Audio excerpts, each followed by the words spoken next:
Bom, esta diretiva, em inglês chama-se Water Framework Directive, é sem dúvida uma legislação que tem causado impacto em todo o mundo e nos estudos que se têm vindo a ser feitos, tanto na Europa, mas também noutras partes do mundo, em que realmente ela é referida e citada noutros trabalhos, o que é uma coisa até estranha, considerando que é uma legislação, não é? Nada interessante, portanto, à partida, para estar a referir a toda a hora.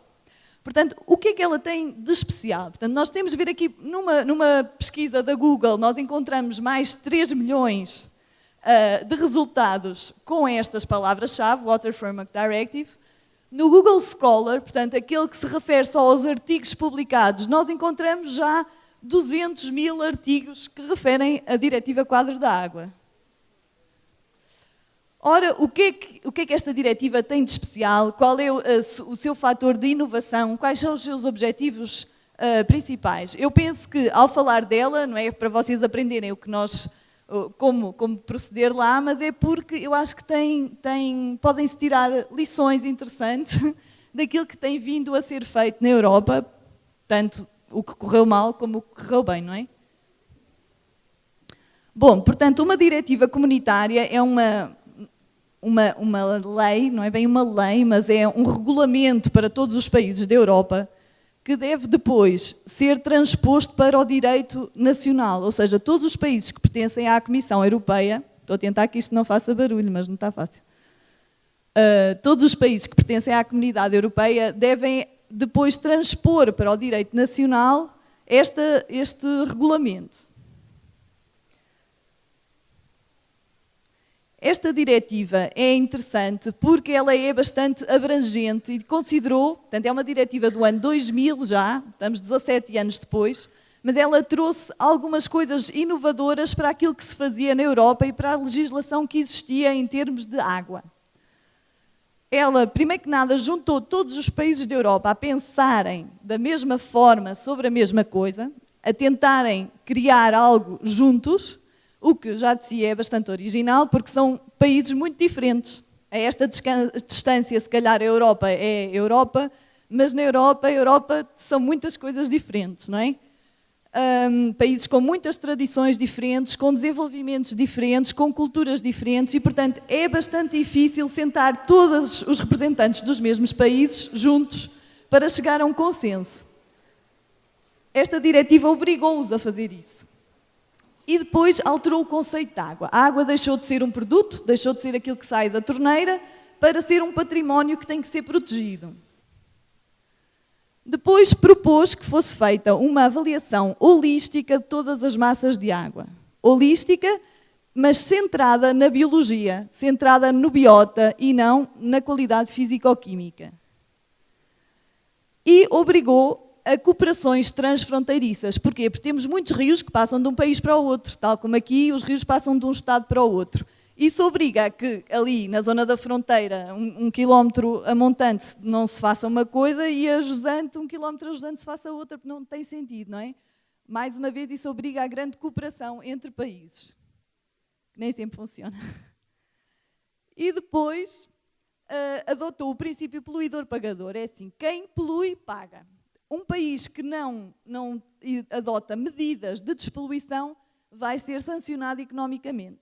Uma indústria que polui vai ser sancionada e, teoricamente, claro que esse dinheiro devia ser usado para melhorar as coisas, não é? Vamos ver. E, finalmente, pretende que haja também um equilíbrio entre os ecossistemas e a sociedade e as pessoas que vivem à volta destes ecossistemas.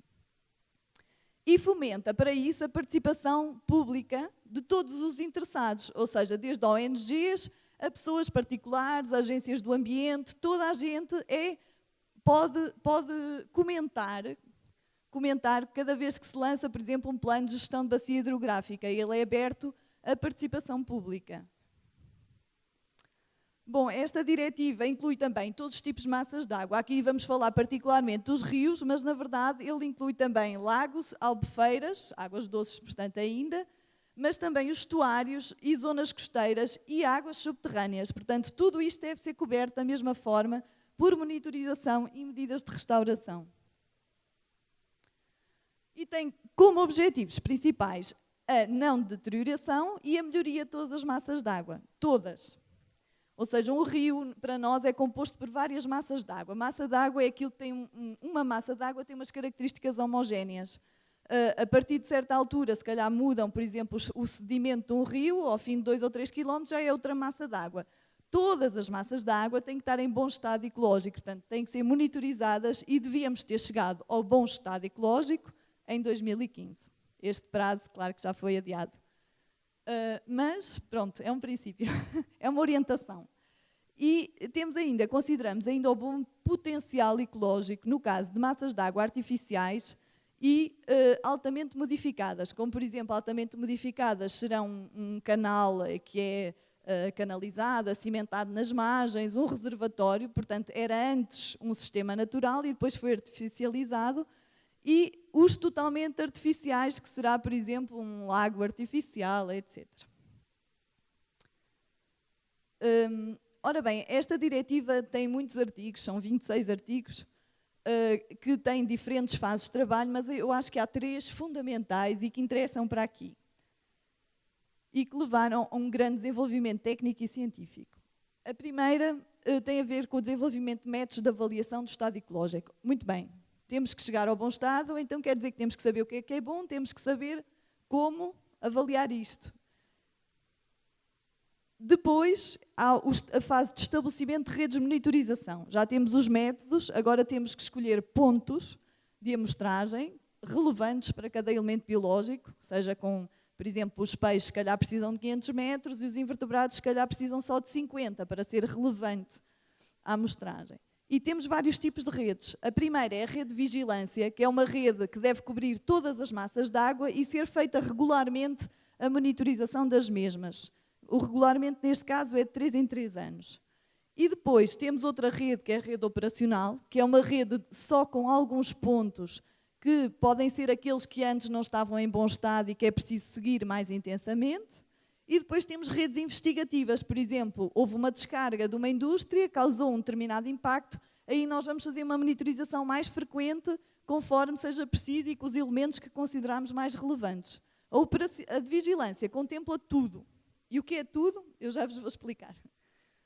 Ora bem, no fim, termos os resultados da monitorização, levantamento de pressões em todas as massas de água, temos que fazer os planos de gestão de bacia hidrográfica. Esses planos são em ciclos de 6 anos, contemplam os resultados da monitorização e depois tem uma coisa muito importante, que são o programa de medidas. Este programa de medidas é onde nós realmente vamos dizer então o que é que tem que ser feito para melhorar a qualidade de cada uma destas massas de água. Ora, portanto, estes 2 primeiras fases têm mais a ver com a monitorização ecológica e esta segunda fase com a restauração ecológica. Ora, quanto à primeira, que elementos é que nós consideramos na avaliação da qualidade dos rios, qualidade ecológica? Os invertebrados, os peixes e as plantas aquáticas. Dentro das plantas nós consideramos as algas, os briófitos, a vegetação ripária, portanto é uma caracterização muito alargada. E não é só caracterização, porque depois de identificarmos tudo o que há num determinado troço, temos que quantificar e chegar a uma avaliação para cada um destes elementos. Depois temos outra questão importante, que é a questão das condições de referência. Ou seja, nós, obviamente, que temos que saber para onde é que queremos caminhar quando recuperamos um rio, não é? Temos as condições atuais, mas as nossas medidas são para chegar onde? Isso, o onde nós queremos chegar, é a condição de referência, que deve partir daquilo que é o melhor possível para aquele tipo de massa de água. Portanto, nós temos que primeiro saber que tipos de massas de água nós vamos estudar. Em Portugal, nós chegamos a 15 tipos de massas de água. E como é que chegamos lá? Cada cor daquelas é um tipo de massa de água, que são troços de rio que têm características diferentes em termos de geologia, em termos de vazão, em termos de clima, em termos de altitude, por exemplo, ou seja, características que não são pressões, são características dos rios que teoricamente não se alteram. E depois, para cada um destes tipos, nós vamos ver então quais são as comunidades de referência. Ou seja, para as algas, para as macrófitas, para os invertebrados, para os peixes, qual é a comunidade que nós devíamos encontrar em cada um destes tipos de rio, se eles não tivessem alterados. E é sempre com esta condição de referência que nós vamos comparar tudo e chegar a uma avaliação de qualidade. Estou a falar muito depressa? Ok, obrigada. O meu português, que não é o vosso, às vezes pode confundir. Ora bem, este processo até aqui, esta coisa, estrela laranja que eu pus aqui, é o impacto. Isto causa um grande impacto. Logo, esta fase de desenvolvimento destes métodos, da tipologia, das condições de referência, foi um grande impacto para a ciência que se faz no nosso país e em todos os países europeus, nesta área de ecologia dos rios. Ou seja, bastou sermos obrigados a criar tipologias e sistemas que nós fomos estudar muito mais os rios. Fomos estudar todos os rios de Portugal, todos os elementos biológicos e, como vocês sabem, tradicionalmente há elementos que são mais estudados que outros. Por exemplo, dos invertebrados sabe-se muito mais, dos peixes sabe-se bastante mais, há mais tempo. As algas, as microalgas, as macrófitas, por exemplo, tinham um desenvolvimento um pouco mais lento e agora estão, se calhar, muito próximas de sabermos quase o mesmo que os outros, porque fomos em 6, 7, 10 anos, fomos estudar intensamente todas estas comunidades. Portanto, sabemos que espécies existem, qual é a proporção de cada espécie para cada tipo de massa d'água. Só isto realmente foi um grande desenvolvimento. Ora bem, como é que chegamos a tal classificação ecológica? Nós juntamos a classificação dos elementos biológicos com a dos elementos hidromorfológicos, portanto, a hidromorfologia também tem que ser caracterizada, e juntamos a fisicoquímica da água, chegamos a uma avaliação daqui desta fase, juntamos depois a avaliação feita de poluentes específicos, substâncias perigosas, poluentes que existam nos rios que também são analisadas, e chegamos a uma classificação final. Esta classificação final é a pior de todas. Ou seja, não adianta a parte fisicoquímica estar razoável, os elementos hidromorfológicos estarem mais ou menos. Se os elementos biológicos disserem que a qualidade é má ou fraca, a classificação final vai ser fraca. Portanto, nós vamos normalmente classificar pelo pior possível. É uma medida conservadora, pode não ser completamente realista, mas faz-nos fazer alguma coisa, não é? Porque na nossa legislação europeia, quando as massas de água estão classificadas abaixo de bom, é que é preciso fazer alguma coisa. Se nós chegarmos a tudo bom, não fazemos nada. Isso é muito bom e é muito mau. Vou explicar porquê. Muito mau, não melhoramos nada. Muito bom, às vezes, porque os países gastam menos dinheiro a recuperar. E, no fim, muitas vezes, tudo isto viram contas e não deviam virar, não é? Portanto, é bom mesmo que se trabalhe em métodos fiáveis e conservadores, em termos de avaliação, para obrigar a fazer alguma coisa. Senão, o que vale no fim é a economia. Bom, em Portugal, então, o que é que aconteceu? Até 2012, nós trabalhámos em desenvolvimentos de métodos oficiais para avaliar todos estes elementos biológicos, índices, não é?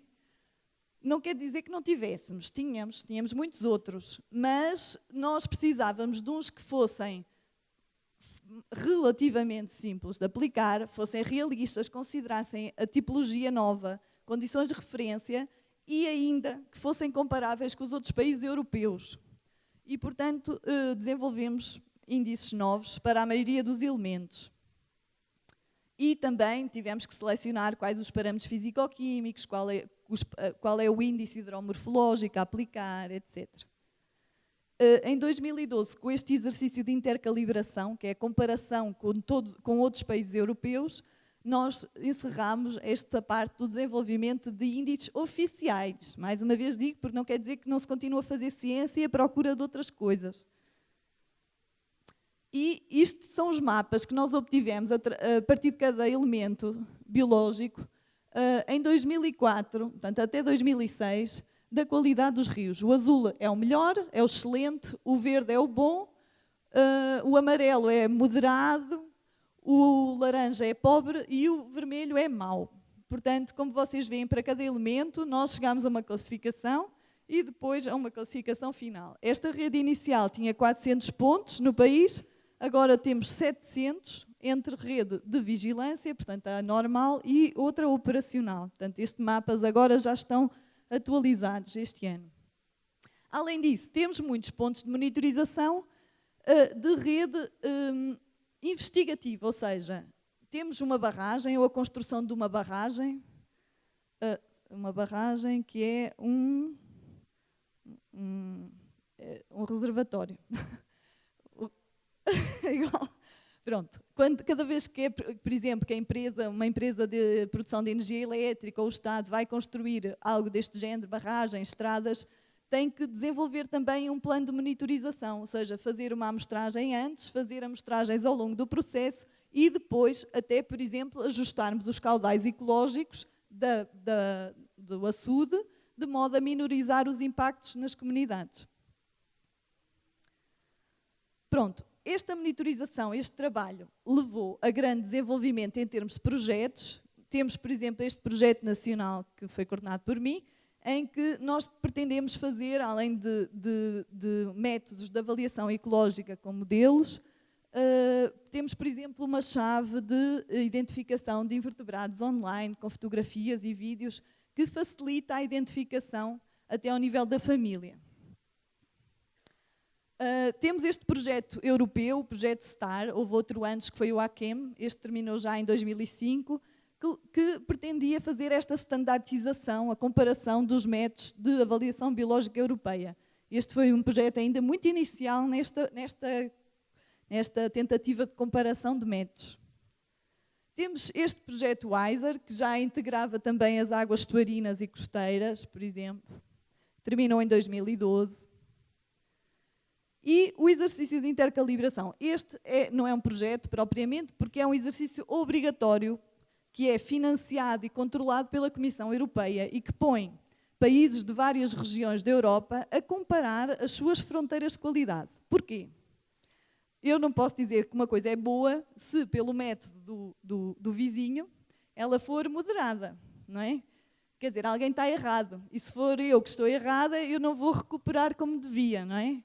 Pronto, então, por exemplo, os países mediterrâneos, houve um exercício de intercalibração coordenado por nós, por Portugal, que envolveu Espanha, Itália, Eslovénia, Grécia, Chipre, França, em que foram comparados rios mediterrâneos, os métodos, as condições de referência e as fronteiras de qualidade.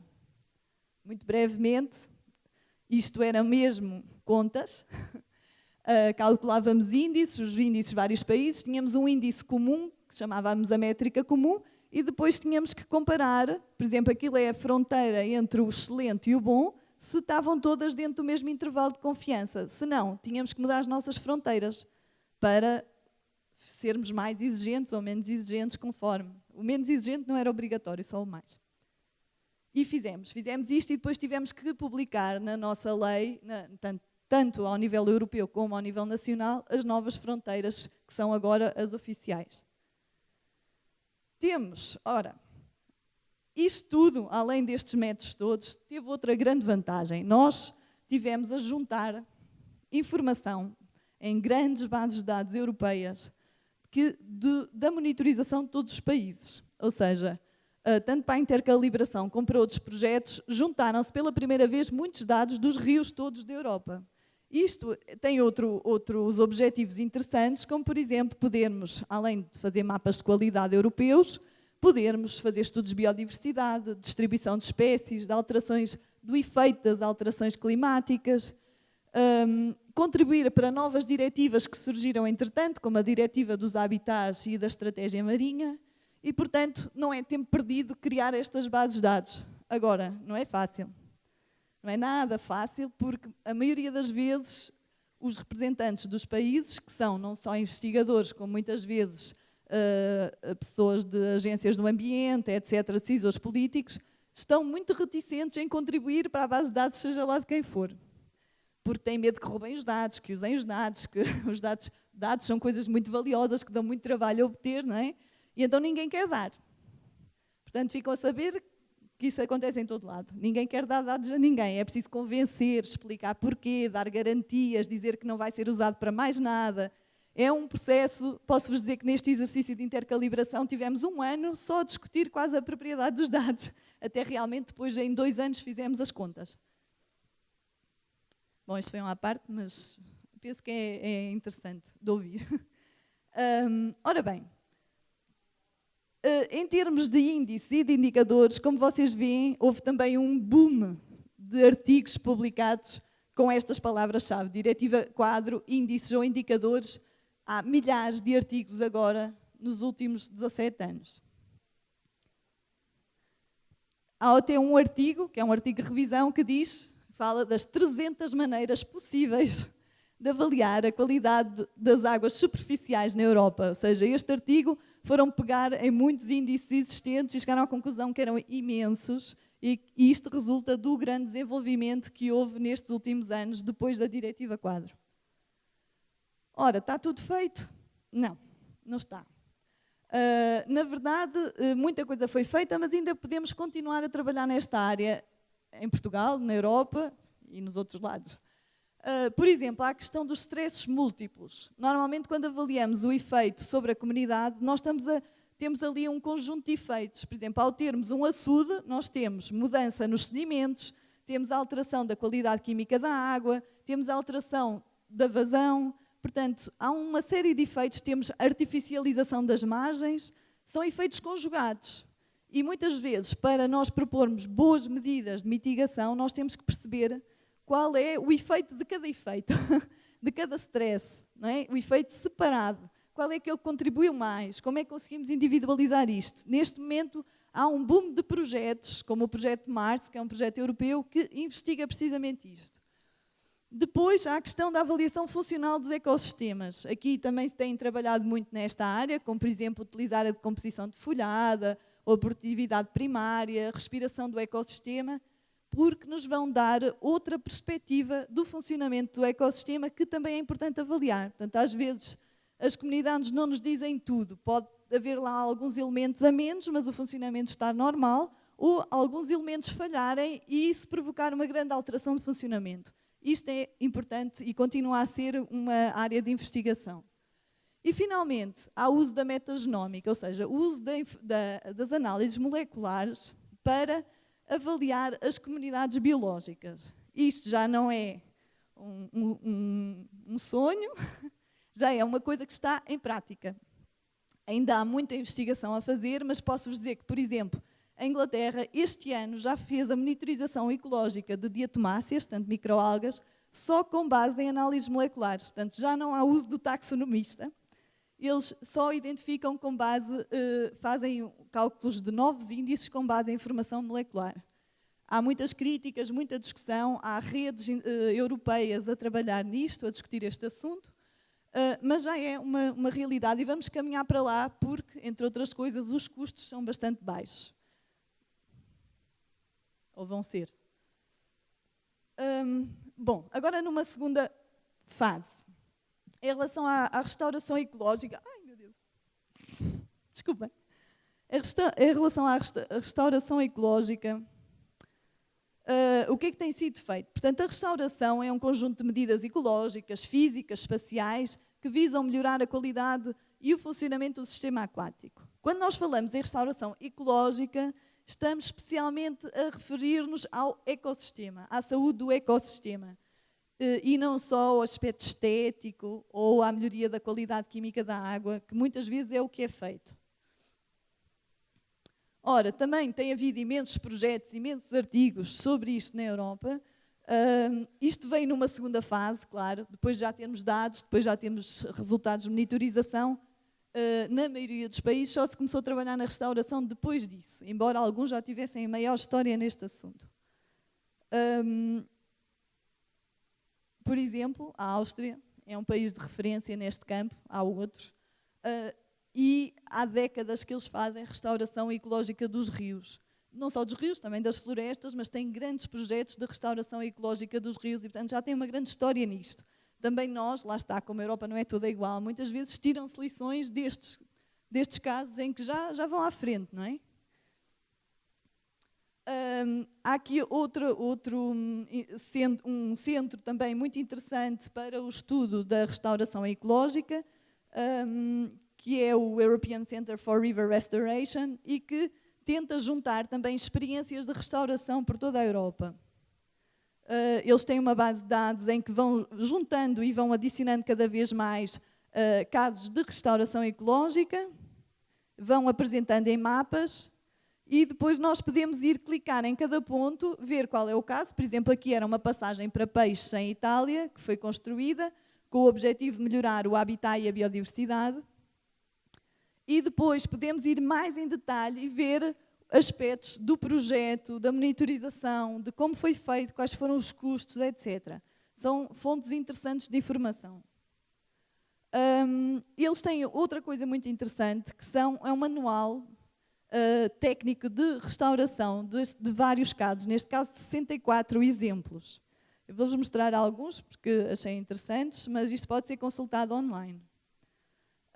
Portanto, eles têm casos desde redesenhar canais uniformes, transformá-los em canais sinuosos, criar suporte das margens com árvores, reamenderizar ribeiras urbanas, criar passagens para peixes, abrir canais que estão completamente subterrâneos, ou remoção de barragens e açudes. Portanto, eu vou-vos dizer que, perguntaram-me há bocado o que é que eu acho que sim, é possível restaurar um rio. Os objetivos da restauração podem não ser todos cumpridos, mas é possível fazer muito, muito mais do que se faz. Eu sei que aqui já fazem algumas coisas também. Posso-vos dar, por exemplo, este exemplo, que é um rio na Suíça. Este rio tem uma bacia predominantemente agrícola, mas tinha o problema que estava transformado num canal e havia inundações frequentes. Portanto, quando há de gelo no inverno, o canal, a água sai e inunda as margens. E então decidiu-se fazer uma obra para fazer uma proteção contra as cheias, mas natural. E o que é natural? É voltar um bocado atrás. Então o que eles fizeram foi alargar o canal, não é? Criar meandros, curvas no rio, zonas de depósitos de areia. Portanto, aumentaram a diversidade de habitats, tentando voltar àquilo que o rio já teria sido, e depois implementaram um programa, aliás, antes, de monitorização das variações sazonais e anuais destes caudais, destas vazões deste rio. E, efetivamente, deixou de haver tantas cheias, porque a água tem por onde se espalhar, não é? Não é enche e depois transborda de repente. Ela espalha-se naturalmente pelas margens. Outro caso de estudo, por exemplo, no Reino Unido, em que tínhamos mais uma vez um canal linear, agora de uma região, de uma zona praticamente urbana, portanto, uma zona periurbana, e que depois tínhamos um canal dominado por sedimentos finos e vegetação quase nenhuma, não é? Invasoras e alguma vegetação rasteira. Portanto, decidiu-se alterar este canal, criar canais paralelos, como seria antes, e revegetar também as margens. Vocês podem ver ali no tracejado azul central o canal original e depois os vários canais que foram criados lateralmente e centralmente, e também as zonas de plantação nas margens. Portanto, no fundo, a zona do rio foi alargada, e isto é o que muitas vezes se faz. É preciso espaço. Claro que isto levanta alguns problemas, não é? Portanto, vocês veem aqui que, em termos de vegetação, houve grandes mudanças. A água é mais filtrada, também a qualidade química da água melhora. E aqui foi monitorizada a comunidade biológica. E podemos ver aqui pelo índice BMWP que houve um aumento, não é constante, não é? Mas vai havendo um aumento da melhoria da qualidade biológica das comunidades. O número de espécies também aumentou, mais ligeiramente, mas, portanto, ao longo disto já foram bastantes anos, mais de 10 anos, houve uma clara melhoria da qualidade também do ecossistema. Outro caso, por exemplo, este caso em que as margens eram muito erodidas, havia grande erosão das margens que estava a comer terreno, e decidiu-se estabilizar as margens com raízes de árvores. Portanto, isto é um processo natural, em vez de irmos pôr cimento ou pedras, com troncos de árvores e a raiz, são pedaços de troncos com raiz, eles são inseridos lateralmente nas margens. portanto, perpendiculares ao fluxo do rio,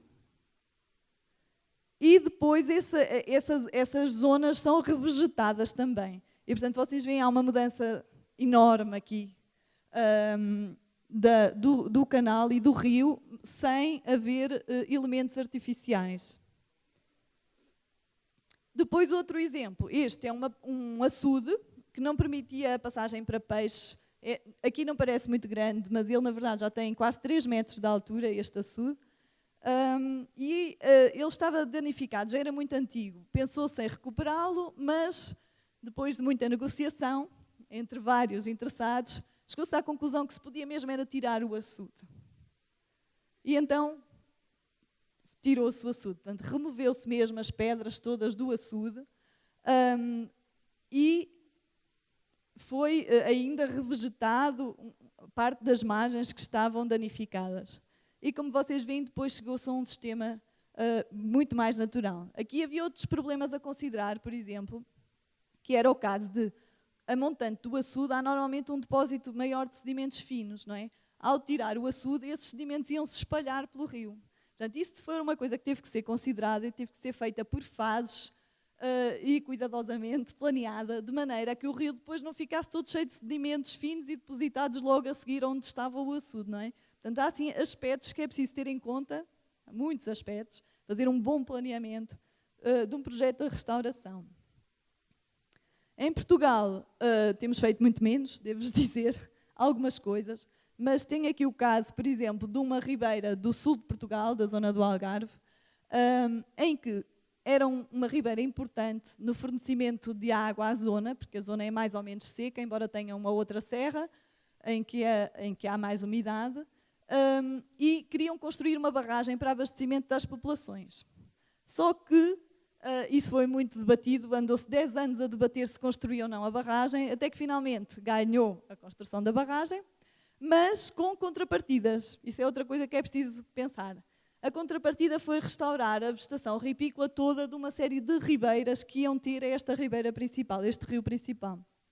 E então fez-se remoção de vegetação infestante, consolidação de taludes como material também natural, plantação com espécies autóctones, criação de ilhas vegetadas para favorecer os ciprinídeos, portanto peixes, e fez-se um grande estudo de monitorização antes, depois, com comunidades biológicas, invertebrados, peixes e hidromorfologia.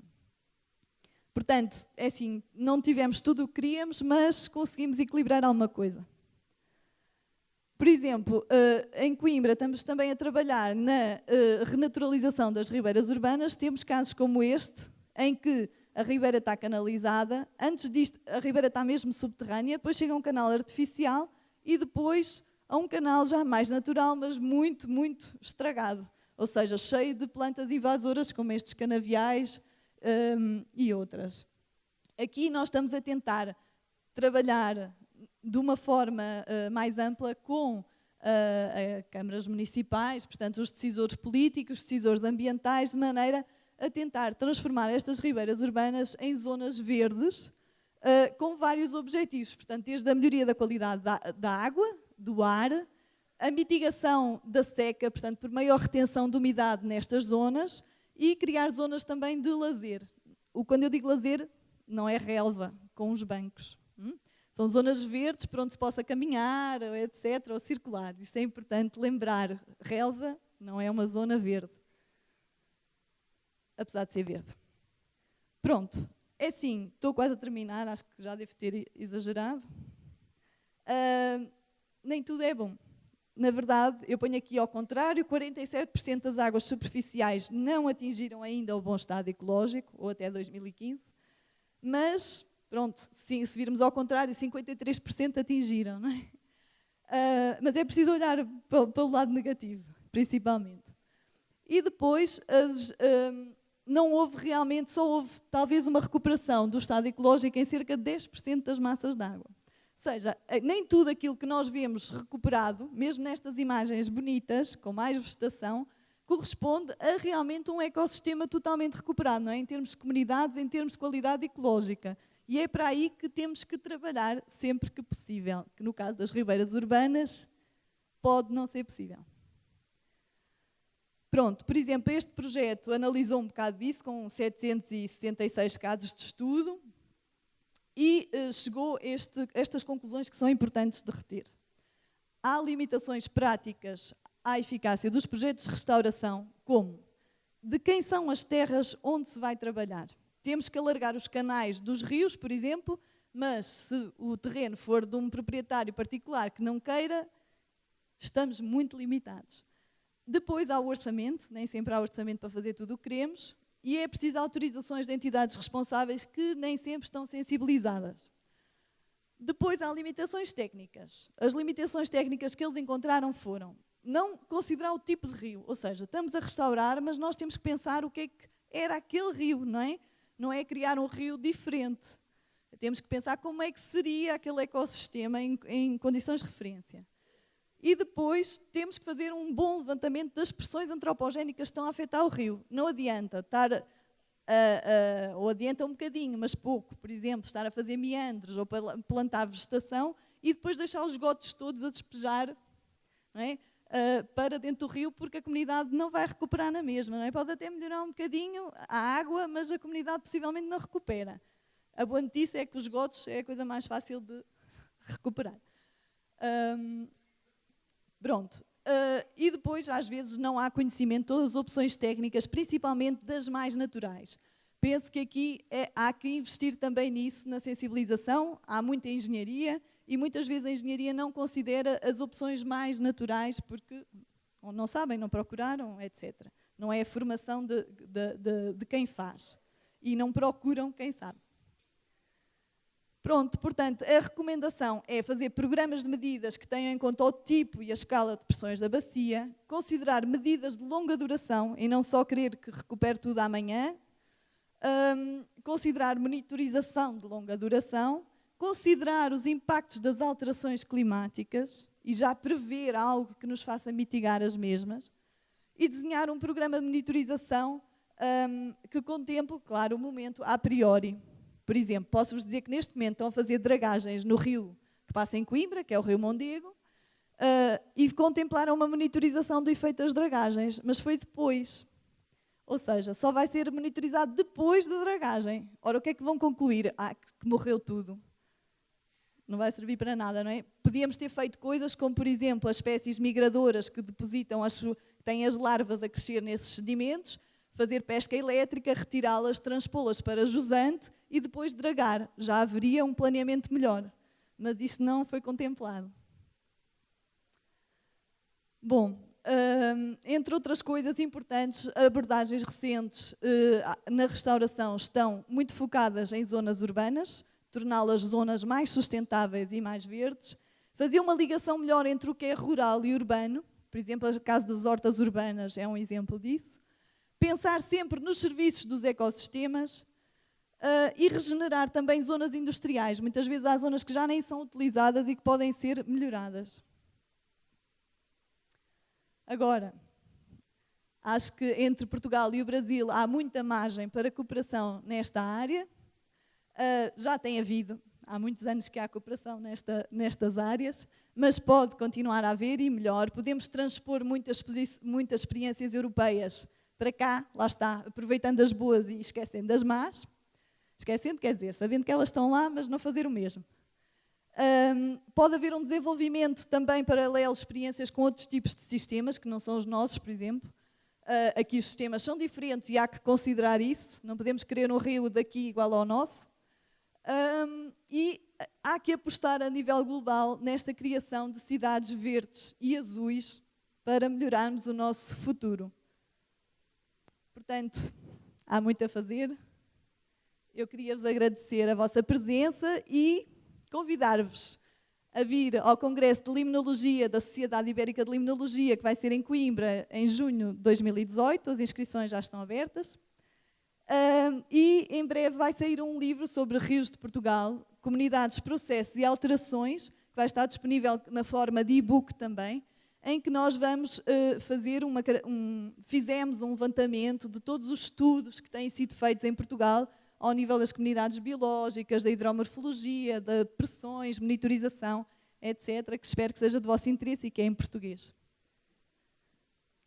Agradeço particularmente a estas pessoas, ao Carlos Mascarenhas e ao Objeto Manuelzão, ao Marcos Polígono, à Rúbia e à Agência Peixe Vivo e ao José Francisco Júnior, que não está cá, por viabilizarem a minha vinda cá.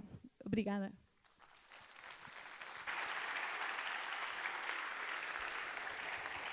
Vamos então agora às perguntas. Bom, vamos lá. Maria, como são as relações em Portugal entre o poder público local, regional e nacional com os interesses do poder econômico? São, como aqui em Minas Gerais, totalmente subservientes aos empresários? Quer dizer... Eu não diria totalmente, mas... sim, há um domínio dos interesses económicos, sem dúvida. É o que eu vos digo, por exemplo, nós não queríamos construir sem aquela barragem, aquela foi um exemplo, mas houve inúmeras no norte de Portugal, em zonas importantes para a biodiversidade, que foram construídas porque havia interesses económicos, não é? De quem geria, das companhias de produção elétrica, etc. E depois do governo, que pronto, quer sempre fazer o possível para receber dinheiro de algum lado. Essa do Igor, a pergunta anterior foi do Paulo Rodrigues. No norte de Minas fizeram um trabalho de drenagem parecido com o que foi apresentado no Rio Santana. É possível recuperar e como?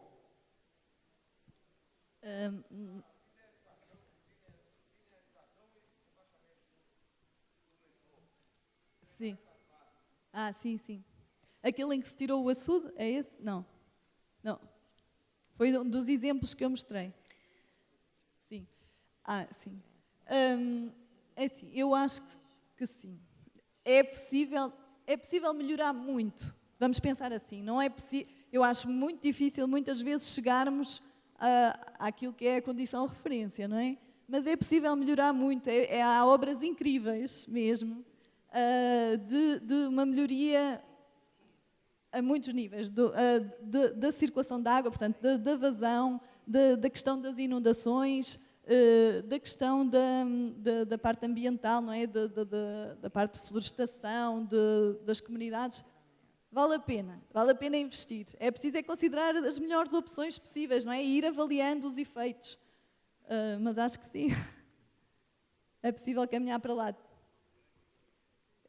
Assim, se formos ver, eu posso dizer uma coisa, uma à parte. Se formos ver, e eu própria já fiz esses estudos, há muitos artigos que vão falar de restauração e há muitos artigos que vão dizer que a restauração não teve impacto nenhum nas comunidades. E também é verdade.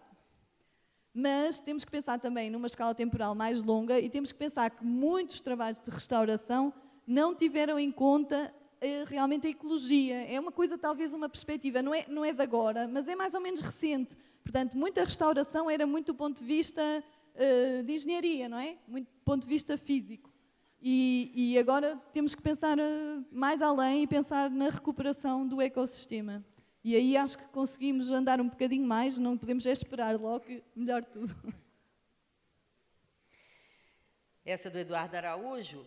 Como as empresas e a população entenderam e aceitaram as imposições legais para o monitoramento? No Brasil, com tanta diversidade, é preciso muito monitoramento. Sim. É assim, a partir do momento que é obrigatório, não há remédio. Há que aceitar. E depois há sanções económicas. E isso também limita, quer dizer, as empresas têm que cumprir. Eu posso dizer que tenho várias prestações de serviço para empresas que gerem barragens, construíram e gerem barragens. E eles têm que entregar os relatórios periodicamente à Agência Nacional do Ambiente, que vai avaliar se eles fizeram um bom trabalho, conduziram bem a monitorização, que eles depois entregam a peritos na área, não é? Normalmente. Mas é obrigatório. Talvez o difícil seja chegar aí, que é construir uma lei que depois tem muita interferência, não é? Não é o político sozinho que se lembra. É preciso haver pressão da sociedade, pressão das agências de ambiente, em que essas leis sejam construídas e que não se deixem, muitas vezes, intimidar pelo poder económico, porque as coisas estão muito ligadas, não é? Poder económico e poder político. Aí, talvez, na construção da legislação seja o grande passo. No nosso caso, o facto de haver uma diretiva europeia, um chapéu, faz com que depois os países tenham que seguir, não é?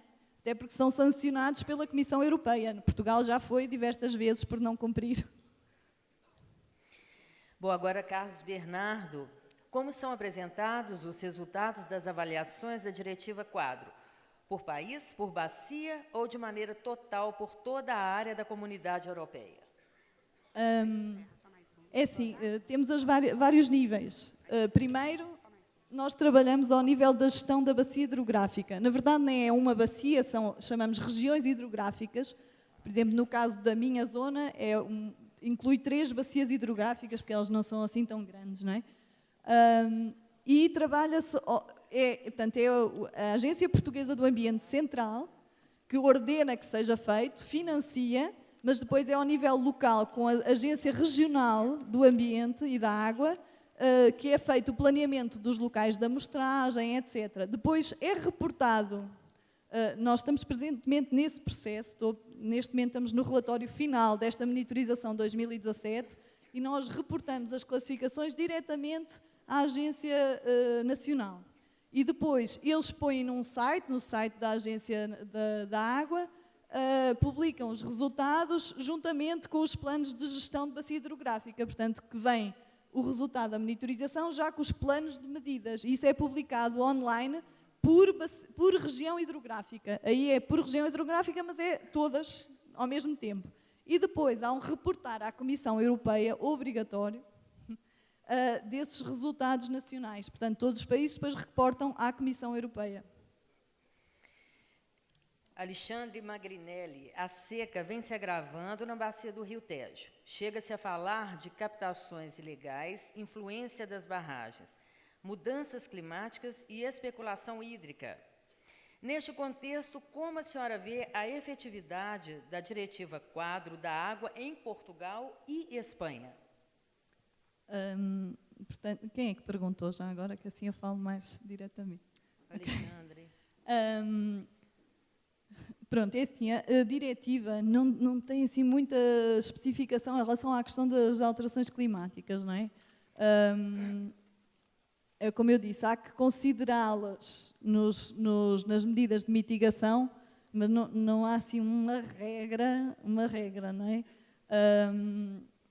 O que nós podemos dizer é que, ao ser feito regularmente monitorização, nós estamos a cobrir tanto períodos normais, anos úmidos, como anos secos como este. Por exemplo, este ano nós fizemos monitorização no país e isso vai-se refletir nos resultados da monitorização, que estão aferidos não para um ano tão... Portanto, há também o ano de referência, para que foram feitas as condições de referência para Portugal. E, na verdade, esse ano de referência foram 3 anos, portanto, temos o que nós consideraríamos uma mistura das condições normais. E, portanto, os resultados desta monitorização vão refletir também essa seca. E pronto, e possivelmente se tivermos valores abaixo do normal, vamos ter que fazer alguma coisa. E, portanto, ao fazermos alguma coisa, vamos considerar medidas que, por exemplo, tenham em conta, não é? Tenham uma melhoria da situação em termos hídricos. Agora, nem tudo é viável, não é? Depois há a parte do ilegal. A parte do ilegal acontece, claro. Há captações ilegais, há descargas ilegais em momentos em que o caudal está tão baixo que isso vai provocar grandes impactos. Aí é uma questão de fiscalização. Posso dizer que no nosso país a fiscalização também não é de referência, por assim dizer. E aí é preciso trabalhar nisso. É como, não sei se aqui acontece muito, mas lá também acontece muito, que é os carros estacionados em cima do passeio, não é? Se deixarem... Pronto, então... há que trabalhar também nessa parte de fiscalização.